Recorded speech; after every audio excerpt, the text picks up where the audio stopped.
La Primera República, 1810 a 1816. El 20 de julio de 1810 se daría inicio a un proceso histórico conocido como la Primera República, que hasta 1816 marcaría un antes y un después en la historia de lo que hoy conocemos como Colombia, pues es en este episodio de nuestra historia que se sientan las primeras bases ideológicas y constitucionales que darían inicio a un proyecto de Estado y de nación que se sigue constituyendo hasta nuestros días. Sin embargo, este episodio no fue un hecho aislado, pues se constituyó en consecuencia de varios procesos sociales que venían desarrollándose desde principios del siglo XVIII en Europa y en Norteamérica. Pues durante este periodo, el mundo se había enfrentado a varios procesos que revolucionaron profundamente las bases sociales, primero en Europa y más adelante en las colonias americanas.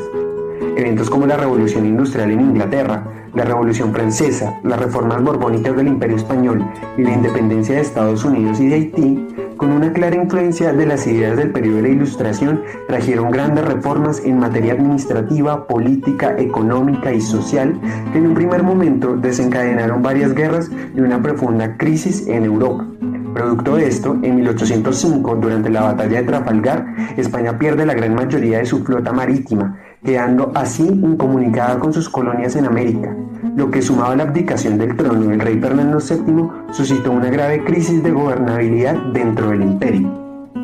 Para enfrentar esto, las élites de la metrópoli europea decidieron conformar la Junta Suprema de Gobierno, esto con el fin de dirigir los asuntos del reino en ausencia del monarca y recuperar la estabilidad política y social tanto en la península como en el continente. En reflejo de estos acontecimientos y sumado al descontento provocado por las reformas administrativas que se venían aplicando desde hace varios años desde España, varias de las colonias americanas, al no hallar legitimidad en las autoridades nombradas previamente desde España y ante la posibilidad de tener una mayor autonomía sobre sus territorios, deciden establecer sus propias juntas de gobierno. Sin embargo, hasta el 20 de julio de 1810, en medio de una revuelta planeada en la Plaza Mayor, la élite de la ciudad que conformaba el Cabildo de Santa Fe y apoyada por el resto del pueblo, se obliga al virrey Amari Borbón a instaurar la Junta de Gobierno en la capital del virreinato, logrando así que por medio de un acta firmada, ese mismo día se instaurara la Junta Suprema de la capital del virreinato de la Nueva Granada. No obstante, dicha acta no se configura como una declaración de independencia definitiva del imperio. Más bien, reconociendo la soberanía del rey Fernando VII, se decide declarar autonomía administrativa frente a la península.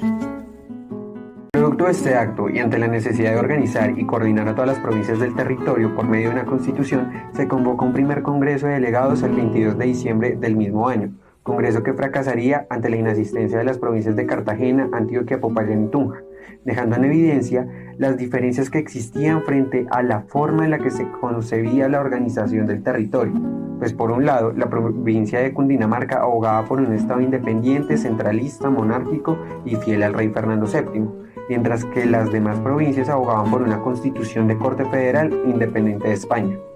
Es así como el 4 de abril de 1811, en nombre del rey Fernando VII, el Estado Libre de Cundinamarca promulga la primera constitución de habla hispana inspirada en la Constitución estadounidense.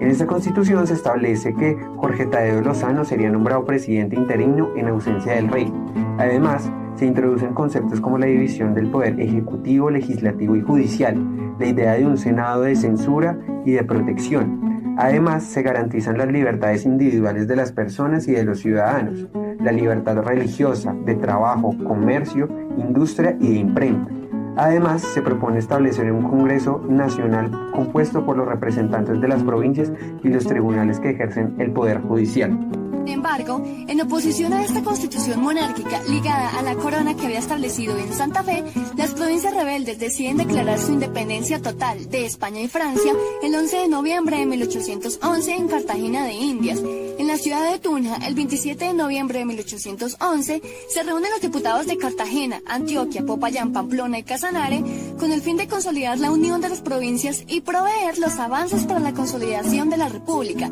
firmando así el Acta de Federación de las Provincias Unidas de la Nueva Granada, que bajo la premisa de un gobierno descentralizado se le brindaba la autonomía a cada provincia de establecer sus propias normas siempre y cuando éstas no fueran en contravía de los principios de esta Constitución. En efecto, este acto también tendría consecuencia en el estado de Cundinamarca, que encabezado por Antonio Nariño realizaría una reforma constitucional el 19 de septiembre de 1812, desligándose del modelo monárquico y convirtiéndose en una república con gobierno popular representativo. También cabe anotar que entre los años de 1811 y 1816 se suscribieron alrededor de 20 textos constitucionales, donde se empezaron a discutir distintos temas de la organización administrativa. En 1811 las Provincias Unidas introducen conceptos como la extradición de delincuentes y la intervención estatal. La Carta de Cundinamarca habla de los derechos indígenas y la segunda vuelta electoral. En Antioquia se introduce la figura del vicepresidente. En Cartagena se aborda el tema de la compra de votos. En Popayán se estipula la delimitación del territorio. En Pamplona se introducen los conceptos de inventos y propiedad intelectual. Y en la Constitución de Neiva se introduce la figura del procurador y la revocatoria del mandato. No obstante, la dicotomía prevalente entre estos dos modelos constitucionales ocasionó una serie de enfrentamientos civiles entre quienes abogaban por el modelo del Estado de Cundinamarca, que promovía la unidad de todas las provincias en torno a su gobierno central dirigido por Nariño, y los que respaldaban el modelo federal, que asociaba a todas las provincias en condición de igualdad de derechos dirigido por Camilo Torres, que se verían reflejados en una crisis en el control y la gobernabilidad del territorio, poniendo en riesgo la independencia de todo el territorio en 1816 con la llegada del régimen del terror. Es por eso que se puede concluir que si bien este periodo de tiempo se caracterizó por su fuerte inestabilidad política, esta no fue más que una consecuencia natural en un escenario que requería la participación de todos los actores involucrados en este proceso, lo que naturalmente implicaría la discusión de diferentes puntos de vista para la construcción de un proyecto de Estado y de nación completamente nuevo.